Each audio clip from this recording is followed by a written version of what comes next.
Claro. A magia da edição faz tudo dar certo. Bora lá então, vou fazer a chamada. Tá Tenta bom. não se assustar. Tá certo.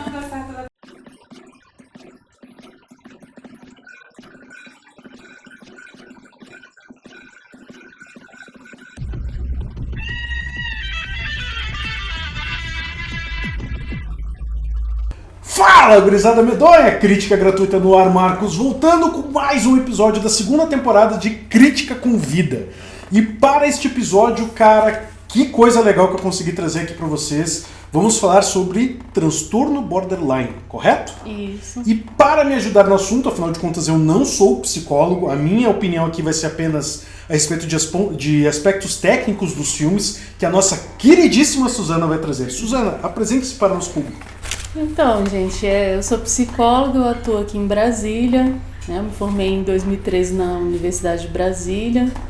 Eu trabalho com TCC, que é Terapia Cognitivo-Comportamental, e eu estou terminando agora uma formação em Terapia do Esquema, que eu resolvi entrar justamente para trabalhar com as pessoas que têm um transtorno borderline. E aí, brevemente, só pra gente ter essa ideia, o que é o transtorno borderline? Porque é uma coisa que muitas pessoas escutam falar, principalmente nas redes sociais. Tu sempre tem alguém, porque eu sou borderline, por causa disso. E no fim das contas, às vezes eu vejo como se fosse apenas um discurso de afirmação para fazer parte de um grupo. Não necessariamente a pessoa sofre daquilo ou tem uma real ideia do que é ser borderline. O que é ser borderline, então? Então, vou usar aqui uma definição que foi tirada do DSM, né? O DSM ele é um compilado, né? Ele categoriza, né, os transtornos mentais que os médicos, os psiquiatras utilizam, os critérios que estão lá para fazer um diagnóstico. Sim. Né? Então, assim, a primeira característica, né, a característica principal, né, do transtorno borderline é a oscilação de humor, é a intensidade emocional, né, que a pessoa apresenta, né, assim, na minha visão, assim, o ponto principal é a pessoa que tem uma intensidade muito grande, né, de emoções, né, tanto de boas emoções, né, quanto de emoções ruins. Então, quando ela ama demais, ela odeia demais, fica com muita raiva. E aí, a Suzana deu uma ideia sensacional de trazer alguns filmes que têm essa abordagem sobre personagens, não necessariamente os protagonistas, mas personagens que acabam aparecendo ali no filme, com transtorno borderline, e que são filmes muito bons, inclusive fáceis de assistir, correto? Sim. E qual que é o primeiro deles que a gente vai falar? Separei aqui o filme Eu Sinto Muito, né? Porque esse filme Eu Sinto Muito, ele teve algumas críticas, algumas pessoas não gostaram, inclusive pessoas que têm um transtorno borderline não gostaram, né? Colocando como...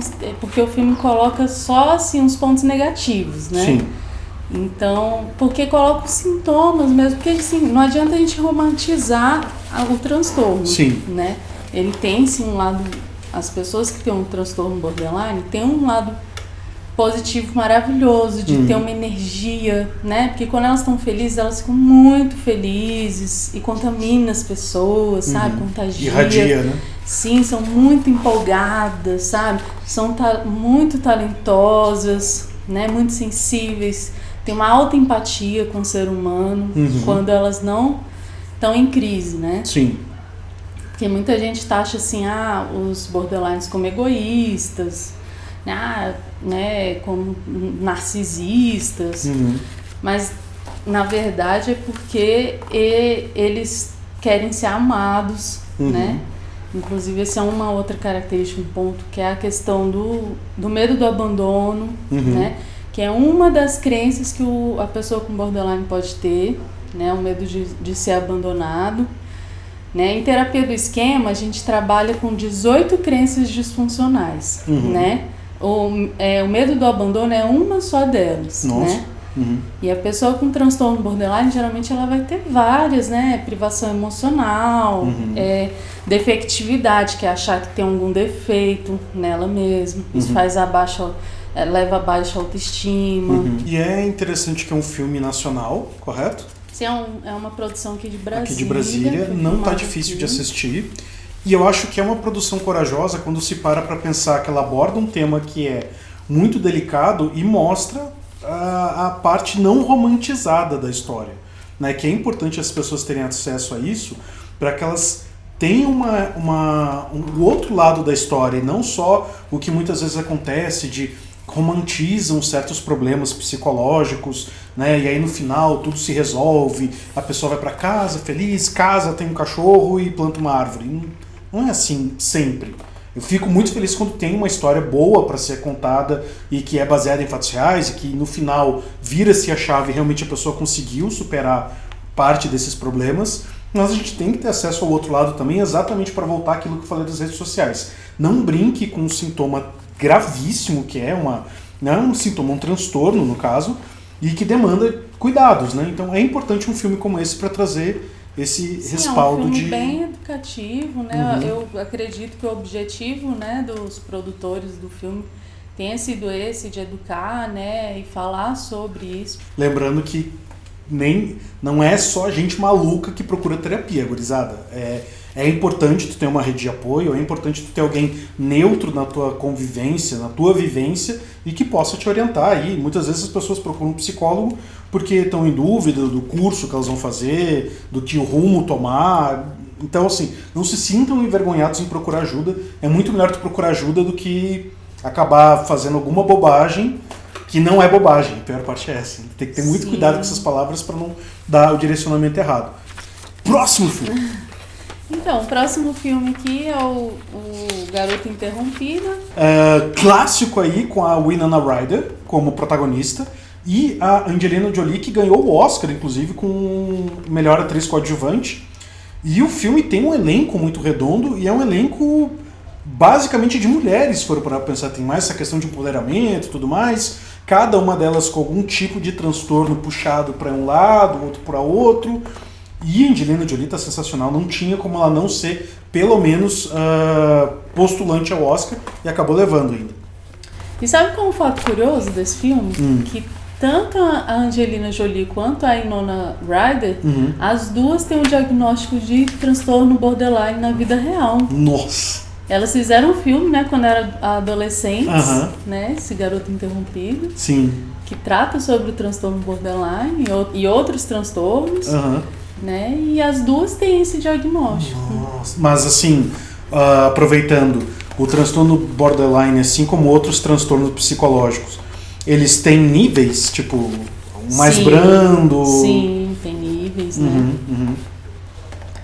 Isso depende do tanto que está interferindo na vida da pessoa, depende do tanto que a pessoa já tem consciência desse, que ela tem esse transtorno, se ela está fazendo terapia ou não, se ela está tomando os medicamentos, se for o caso, né? Então, tem níveis. E a abordagem que o filme traz para nós, espectadores, qual que seria, assim? Então, como eu falei, a pessoa que tem um transtorno borderline, ela não é uma pessoa ruim, ela é uma pessoa boa, né? Geralmente, assim, na maioria dos casos, são pessoas boas. Elas estão querendo ser amadas, né? Elas têm esse medo do abandono muito alto, nem todas, mas é muito comum, né, esse medo do abandono. Sim. Né, e o filme retrata, né, para mim a característica principal do filme é a questão da diferença entre o borderline e o psicopata, né, a sociopata, que a Angelina Jolie faz o papel de sociopata no filme, né, e que na verdade é um transtorno de personalidade antissocial, que a gente chama, né, popularmente de psicopatia, sociopatia. Né? E é muito importante diferenciar, porque às vezes é confundido, assim como também é confundido com um transtorno bipolar, também é confundido porque tanto o borderline, tanto você ter um relacionamento com o borderline, quanto você ter um relacionamento com um psicopata, vai causar muitos transtornos na sua vida, né? Ele tem um potencial de ser relacionamentos muito tóxicos, né? Abusivos, né? Porém, é importante diferenciar isso, porque no transtorno de personalidade antissocial, que é a psicopatia, a pessoa ela não tem uma empatia pelo outro, ela usa o outro como ferramenta para ganhar poder, para ter diversão, né? E a pessoa com transtorno borderline não, ela tem crises de raiva, de fúria, né? Mas ela é na verdade um descontrole emocional dela, né? Por isso que é falado que o borderline ele é pura emoção e quase nada de razão. E já o sociopata é o contrário, é pura razão e quase nada de emoção. Ele não vai se envolver emocionalmente com as pessoas, ele só quer usar as pessoas como ferramenta, né? E o borderline não, ele simplesmente não consegue controlar as emoções dele, mas ele quer ser amado, ele é como uma criança, né, que está querendo ser amada ali. Sim. E no filme retrata bastante isso. Por exemplo, tem uma cena que uma colega delas morre, né, se mata, e a Angelina Jolie, né, a personagem dela, que é a Lisa, não tá nem aí, assim, até quer pegar a chave do carro da menina, o dinheiro dela e ir embora. Enquanto a outra, que é Suzana, né, minha xará, ela fica muito transtornada, fica acabada com aquilo, né, mostrando isso, essa intensidade do sentimento da pessoa com transtorno borderline. Próximo filme, então. 7 Dias com Mary Moore, né? Eu escolhi esse filme porque ele tem pontos muito interessantes, né? Um primeiro ponto é a questão do talento que as pessoas com transtorno borderline podem ter. A gente tem diversos artistas que têm o diagnóstico, né? Tanto a Winona Ryder, quanto a Angelina Jolie, quanto Kurt Cobain, Amy Winehouse, né? Aquele ator que fez o Dr. House. Tem vários artistas que têm um diagnóstico, né? Porque eles são tão sensíveis, eles estão sempre com o sentimento à flor da pele. Isso faz com que eles sejam artistas maravilhosos, eles se entregam naquilo ali, eles têm muita habilidade, muita competência, né, para criar, para compor uma música, para cantar, para interpretar, né? E na vida da Mary Moore a gente consegue ver isso, né? Como uma grande atriz, né? Perturbada, né? Infelizmente. Devido toda a história dela, né? Posso contar aqui rapidinho a história dela, né? Ela quando criança ela morava, né, com a mãe, só que a mãe descobriu que o pai, ela viu o marido, né, com outra mulher na cama. Ela foi embora de casa levando a Mary só que o que aconteceu? Ela já tinha alguns transtornos psicológicos também, né? E não conseguia criar, tinha problemas financeiros. Ela resolveu botar a Marilyn para adoção, né? Aí, nesse período, a avó dela, materna, foi lá, invadiu a casa, né? Tentou matar a Marilyn, né? Aí essa avó materna foi presa e morreu dias depois, né? Isso aí já foi um trauma também na vida da Marilyn. Aí ela tinha um cachorro, ela era muito apegada com esse cachorro, tinha um amor enorme por esse cachorro. Aí o vizinho matou o cachorro na frente dela, dando paulado, uma coisa assim. Ou seja, foi um monte de transtorno. Aí ela ficou tão mal, que essa família resolveu entregá-la de volta pra mãe. Só que a mãe bebia e tomava muito medicamento, tinha transtorno psicológico. A mãe era muito fria, não dava amor, não dava carinho. Até que essa mãe foi internada e resolveu colocá-la para adoção novamente. Né? Ao todo ela passou por 11 famílias, né? E ela foi abusada sexualmente em várias famílias, né? Ela era muito bonita, né? E foi abusada sexualmente, né? Depois ela casou bem jovem, acho que com 16 anos. Né? Esse primeiro marido, ela passou por violência física também, ou seja, foram muitos traumas, né? Na vida da Mary, né? Estranho seria se ela não tivesse algum problema. Sim. Então, tudo isso causou, né? Ela vir a ter esse transtorno borderline. Então ela era uma pessoa muito, muito sensível, mas muito insegura de si, né? Mas eu acho que é uma boa lição que fica da gente entender que nem sempre aquelas pessoas que vivem a vida ao máximo, que a gente tem hoje no Instagram, todo mundo é bonito, todo mundo é maravilhoso, tomar um sorvete é a melhor coisa do universo.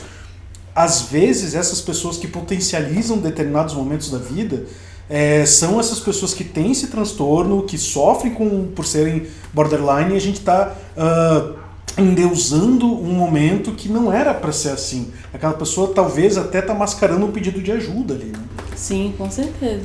E falando sobre ajuda, eu vou finalizar falando um pouco sobre o tratamento, né? Sim, como por que favor. É feito, né? Dentro dessa minha abordagem, né? Que é a terapia cognitivo-comportamental junto com a terapia do esquema, né? Porque a gente entende o seguinte, que todos os transtornos psicológicos, não só o borderline, ele surge de crenças disfuncionais que a gente adquire durante a infância, né? Toda criança, ela tem 5 necessidades emocionais básicas, né? E de acordo com a necessidade que não foi atendida, vai gerar um tipo de transtorno, né? Então, a primeira necessidade da criança é amor, vínculo seguro, ser aceita por aquela família, ser amada, né? É uma coisa interessante porque, assim, um bebezinho pequeno, ele tem mais necessidade do contato de olhar com a mãe, aquele colo, um carinho, do que do próprio leite, né? A primeira necessidade da criança é ser aceita, ser acolhida, ser amada, né? Por isso que o medo de abandono é tão forte no transtorno borderline, porque geralmente veio dessa necessidade que não foi atendida na infância, né? Dele se sentir abandonado, né, ou deles ter sido abusado, né, então, né, e a partir daí a gente vai ensinando ela a atender essas necessidades de uma forma funcional. Legal. Na vida dela. Tu quer deixar teu contato? Quer que eu deixe a gente pode deixar na descrição, né? Tá. Contar. Eu faço atendimento online e atendimentos presenciais aqui em Brasília. Ótimo. Então, gurizada medonha, esse foi um vídeo um pouco mais sério e tudo mais, porque é um assunto que demanda um pouco mais de aprofundamento e não tanta brincadeira, porque é o que eu falo pra vocês. É uma coisa que eu vejo acontecer muito nas redes sociais, é tudo levado a toque de caixa, é tudo brincadeira, tu sai usando termos que tu não deveria, e às vezes tu acaba gerando gatilhos para pessoas que realmente sofrem daquilo, terem reações que a gente não gostaria que elas tivessem. Então, antes de sair brincando, procura ajuda, procura se informar. Como eu já disse, não vai ser no grupo de WhatsApp, não vai ser lá no Facebook que tu vai encontrar as respostas corretas. É com uma profissional como a Suzana, ou outro aí da tua preferência, caso seja de outra cidade, mas a Suzana atendendo online pode te ajudar aí, caso seja de outro estado, correto? Correto. Beleza. Aí deixa no link meus contatos e um textinho que eu tenho no meu site também, falando um pouco mais sobre o transtorno. Né? Com certeza, com pra certeza. Quem quiser se interessar. Então, é isso? Podemos finalizar? Podemos. Gostou? Não foi traumatizante? Não. Não gerou nenhum trauma? Não. Feito? Feito! Então, gurizada medonha, esperamos que vocês tenham gostado demais desse vídeo. Se vocês animarem, derem muitos likes, derem muitos compartilhamentos e coisas do tipo, mandem mensagem pra mim no nosso direct lá no Crítica Gratuita do Instagram, que aí, tendo uma resposta, a gente traz novamente Suzana aí para abordar outros transtornos, outros filmes, para ajudar vocês aí a entenderem a psique humana do século XXI. É isso? Exatamente. Feito. Então, gurizada medonha, muito obrigado. Beijo, abraço, tchau e fui! Até mais. Tchau. Fomos! Valeu! Falou! E é isso.